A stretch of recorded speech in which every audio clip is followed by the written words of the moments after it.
Welcome to another scintillating conversation about leadership beyond the pandemic. Today, I'll be talking with Adrienne Guerrero and Tom Rosenak about talent optimization in this time of virtual disruption. I'm Jody Jacobson, the CEO of the Human Skills Institute, where we help leaders cultivate the mindset and strategies to be able to create next level change. Adrienne Guerrero is a 20-year veteran of the HR environment in the core talent development area and change management and leadership. She founded Positive Delta in 2018 to focus on change management and performance improvement. Tom Rosenak is also a seasoned veteran of coaching and professional training with 20 years of experience helping leaders develop the art of persuasion. Persuasive presentation and executive presence, influencing skills, sales, negotiation, strengths deployment, and conflict management are just some of the areas in which he has great expertise. And what's often missing in organizations is clear articulation of the people strategies and how those align to business results. And Adrienne and Tom really, their combined expertise really brings that to the surface, to the forefront. Thank you so much, Jody. Thank you. So nice to be here. All three of us really are in the business of helping leaders to be able to successfully lead innovation. I mean, ultimately, that's a goal we all share. But we all know from our experience and our research that innovation, it calls upon different skill sets. And for people with those diverse skill sets to be able to coordinate and to collaborate effectively. So the brass ring of innovation, it really is for leaders to be able to lead that sort of collaboration. And it tends to be a rare skill and something that requires cultivation. And I've been impressed by how the two of you have been using something called the predictive index to address this real conundrum of leadership. So I'd like it if you would just define for us what the predictive index is and what your experiences have been about why it's so important to speed up that to create that speed to value on that return on talent optimization. Sure. So Predictive Index is a platform that enables talent optimization. And what we mean by talent optimization is looking at your talent, the people that you have, against the business goals that you want to achieve. But beyond that, it's then aligning your people as best you can to be most efficient to achieve those business goals and to enable your people to work in a way that feels right for them, that feels natural and comfortable for them because it's very in tune with the way that they naturally behave, those natural drives. The result in doing that is higher engagement of your people, so higher performing teams, right? Which gets you to your business results. Tom, what would you add? Well, piggybacking off of that, a couple of things I'd like to underline that Adrienne said. One is it's within a business context that we're talking about. And in your intro, Jody, you talked about the mindset and strategy. And people have a mindset and intention to hire the best and the brightest, to have people collaborate, to work together. They're truly sincere in that, but they often don't have a strategy. And people's strategy, there was a recent survey that said only 12% of executives could clearly articulate their people strategy. And these are highly strategic and very articulate leaders. So what happens is the individual stakeholders each have an idea of what we need. And it's very difficult, whether it is a people leader or HR, old HR, to juggle all of these different requests. And often what they want is people who are the same style as them, which may not be what's best. So these executives could clearly articulate the business strategy. And then when you come over here, they could clearly give you the SMART goals. What are the results they tend to achieve? But in here, it tends to be very reactive. So our goal is to help think through, how can we have the business strategy align with the people strategy, so articulate it, and then to produce the results. So the key word here is we become reactive when it comes to the people strategy, and we want to help people to be as thoughtful on that strategy as they are on the business and the results. I'd like to just back up for a moment, because I'm always curious when I talk with people who are getting such wonderful results with a particular approach or instrument. I'm curious, how did you each discover the predictive index? I mean, what drew you to it? What's gotten you so excited about it? Well, I'll go first in that because Adrienne is a veteran in predictive index and I'm a newbie. And so we were collaborating. And as you mentioned in your introduction, that in my past, I've been primarily at the team level. So whenever a big global change initiative would come about, I would always find an Adrienne, somebody who has that skill set. And in an early conversation with Adrienne, she said, one of my approaches is to make sure they're answering the people questions up front. Because if they don't, it's going to derail the change initiative. And I laughed because I said, I've seen that one and gotten the t-shirt many times. So she introduced me to the predictive index. Now, I use a number of psychometric tools, and I initially was going to just have her be my predictive index resource until I started understanding the power, you mentioned speed to value, of a person putting the predictive index lens on early and seeing if it's for them without this great big commitment. So we've partnered going forward.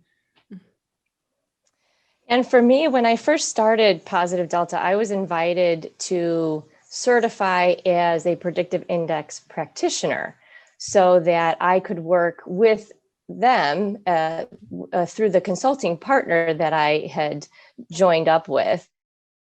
When I first set out to become certified, I did think of it as just another psychometric that is leveraged, right? Another tool for my toolbox. Fantastic. That's great.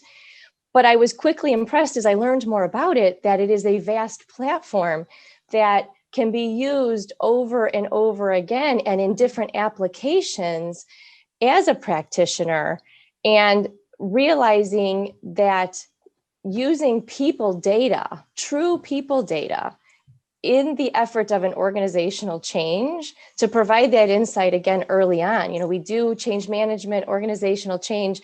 And yes, we're always thinking about the people. We're recognizing who are the target audiences, how do they need to change?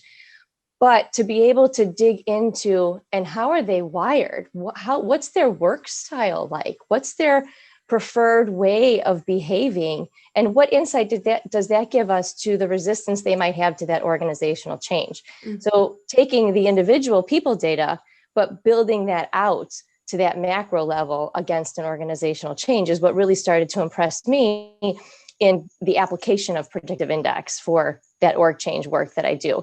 And then beyond that, leveraging the platform for, I guess maybe it would be its original intent, which is looking at teams to build high-performing teams from an individual perspective out, right? So those two things coupled together was what really excited me about predictive index when I first saw it. Listening to both of you talking, it helps me to see that you actually working together, the two of you are embodying the sort of change you want to help leaders create in their organizations, in that you each bring a different approach, a different set of personality preferences and strengths, and you are collaborating. So you're a wonderful model for exactly what you're trying to help your clients to be able to do. And I'm also struck by what you've both said about the role of the people side of change, and that it gets underplayed. And the statistics are kind of shocking.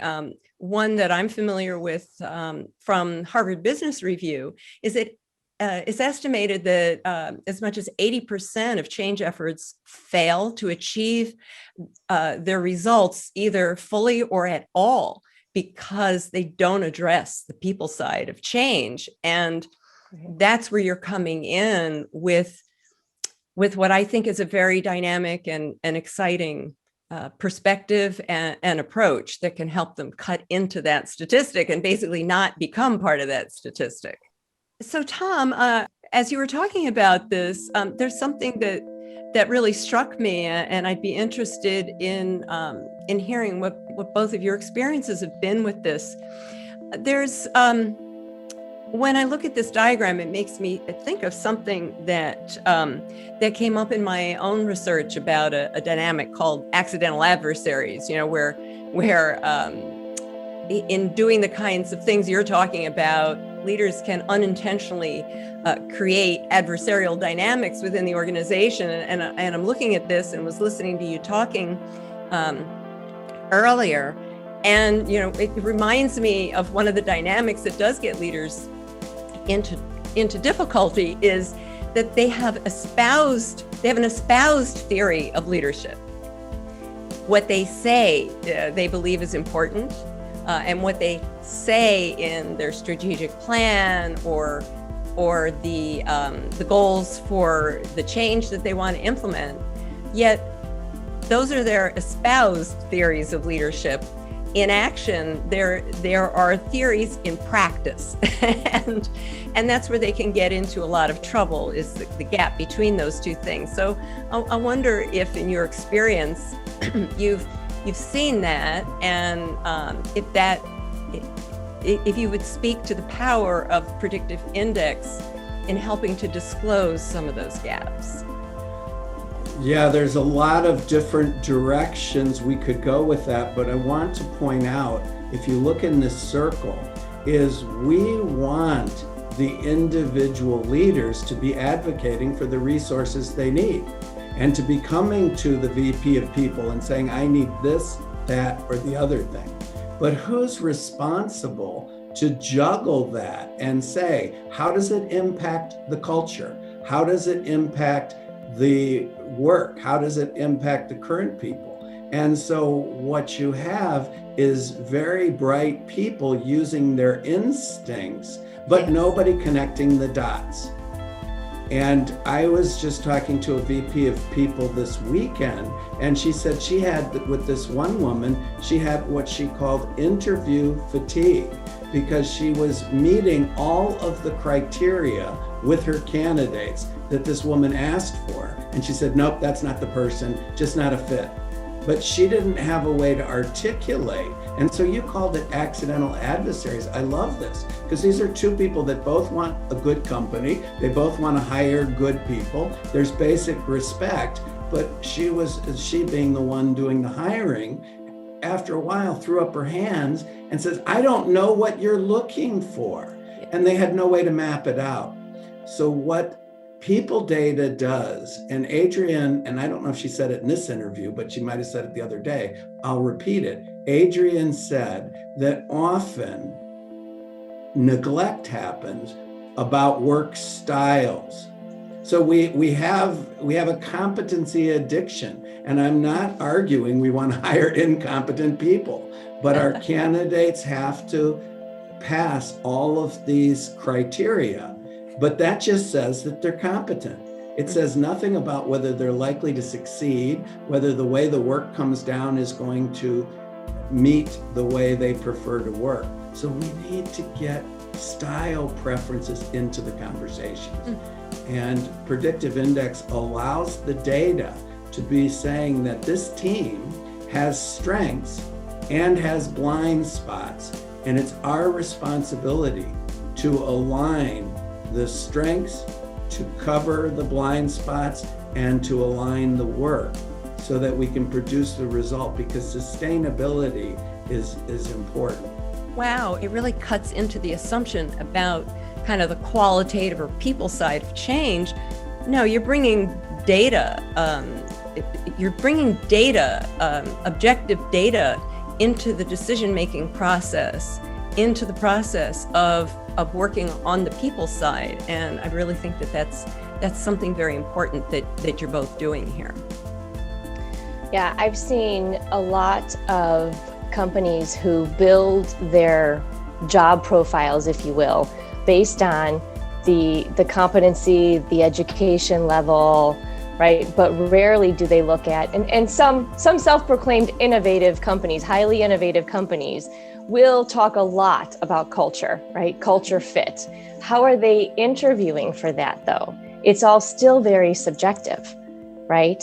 And, I've seen cases where candidates are raked through the coals with all kinds of questions that should get at culture and work preference, but it's still anecdotal. It's still what that candidate wants to put forward, not how they're naturally wired, right? So by having the backing of an assessment, which by the way takes 5 minutes to complete, so it's not a big heavy lift for even a candidate to complete the predictive index behavioral assessment, gives you this hard data on how will they show up at work, how do they prefer to show up at work, and does that fit with what we're trying to create or what we have from a cultural perspective.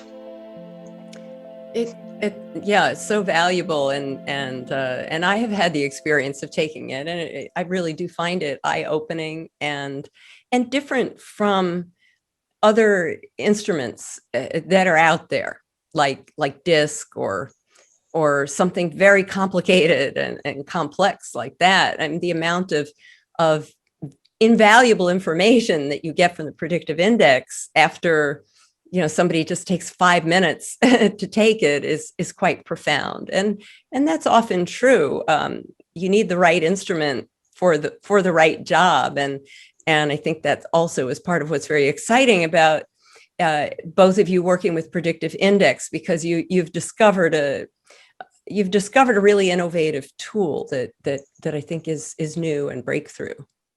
Well, I was just going to add that there's so much power in the platform because there's so many applications for the tool. It goes so far beyond the behavioral assessment, because you're able to look at a team from the cohort of a team and how they collectively show up and perform based on individuals, but collectively as a team, how are they showing up, right?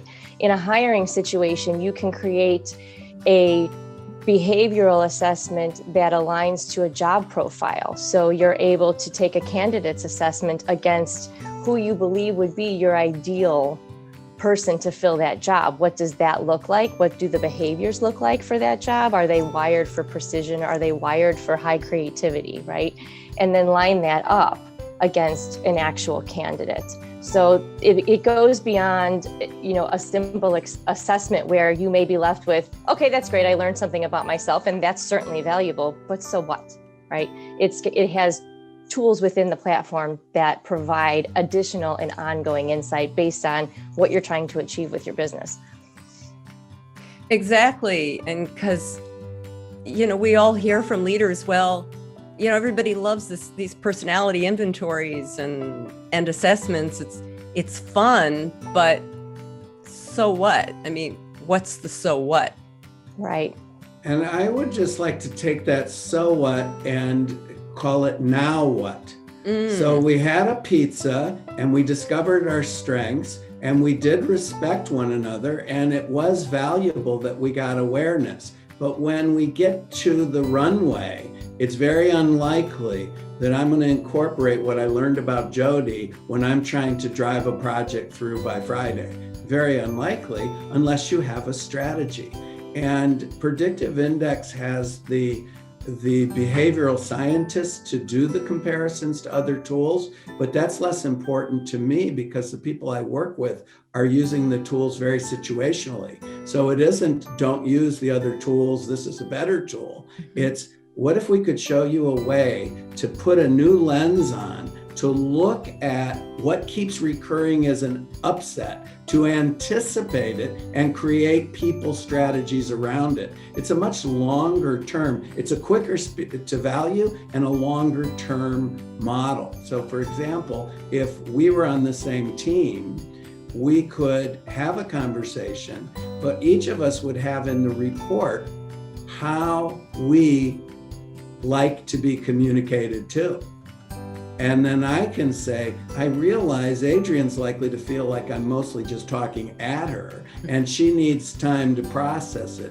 Or Jody needs to have more conversation about the process underneath it.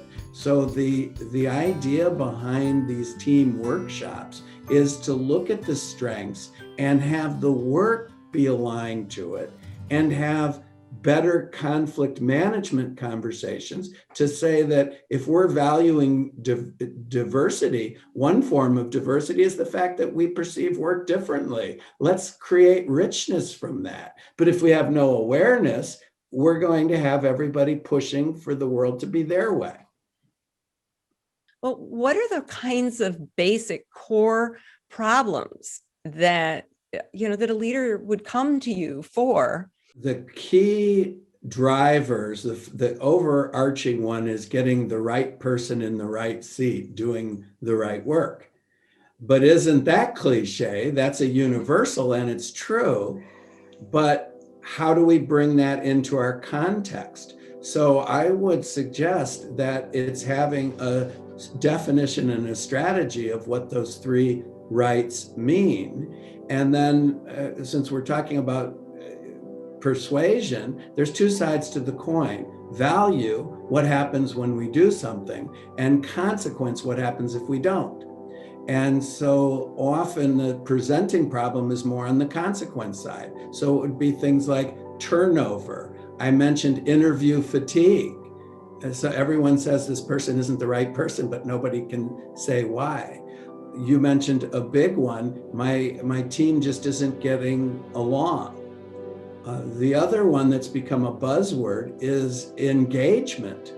Is if you have good talent, but they aren't engaging with the team or their cross-functional stakeholders or their boss, what does that do for productivity? But the biggest answer is, what keeps recurring as an upset? And how can we, using people data, start to address some of those key issues, whether it's at the runway or 100,000 feet?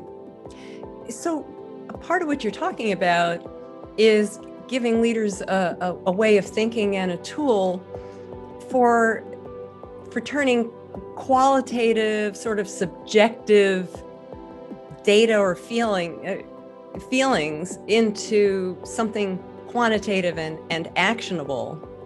And also, I think you sort of addressed a blind spot, is that leaders don't often understand that that the people problems can be a result of systemic or structural problems or problems in leaders' decision making and lack of understanding the qualitative and quantitative side of the people issue. Yeah, well, I'm reminded of a situation where you have a high-performing leader by the metrics that they're measuring, right? Sales are great, productivity is great, and yet there's high turnover for that team.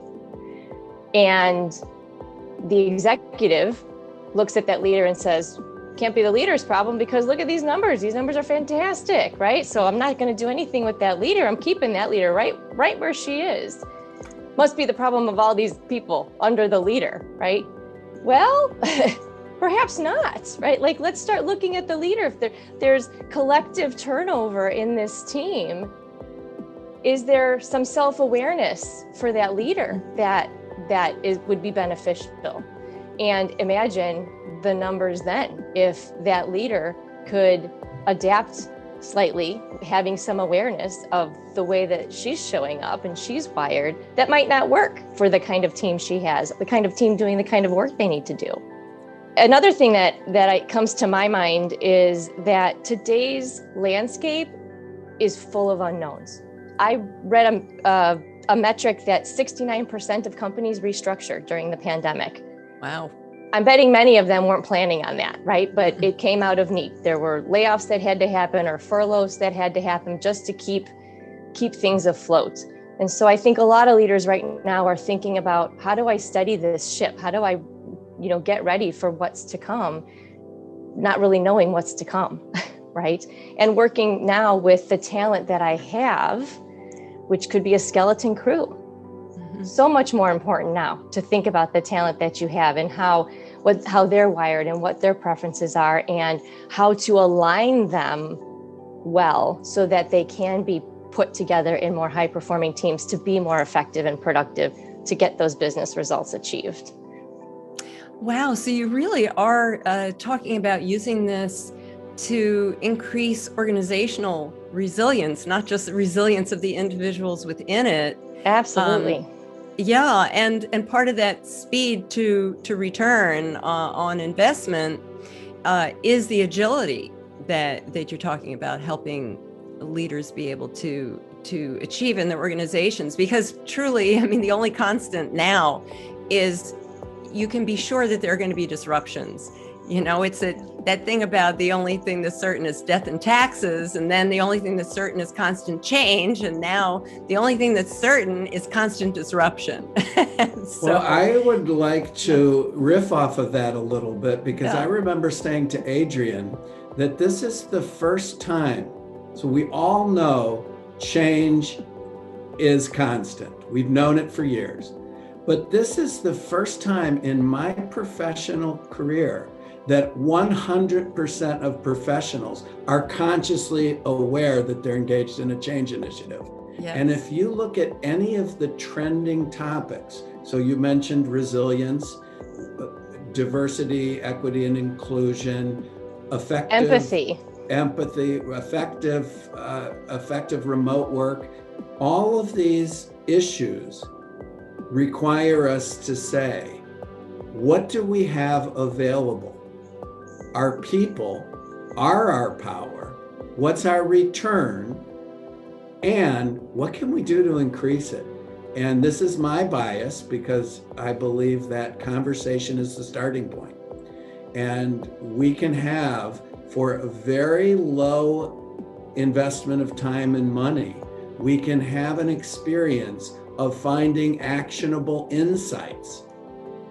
And once people get some actionable insights, there'll be an appetite to do more. So unlike some things where they have to say, yes, we're committed to this and invest a lot of money. No, test it out, test drive it, do a small test and see, can you produce a better team over there in product marketing? And if you can, you're going to want to do more of it, expand to it. What came to mind for me is, all systems have delays. And one of the difficulties with identifying the people side of the business as really being the issue that needs to be addressed is that when you have problems on the people side, they work underground for a while before you ever see any of the noticeable symptoms of it.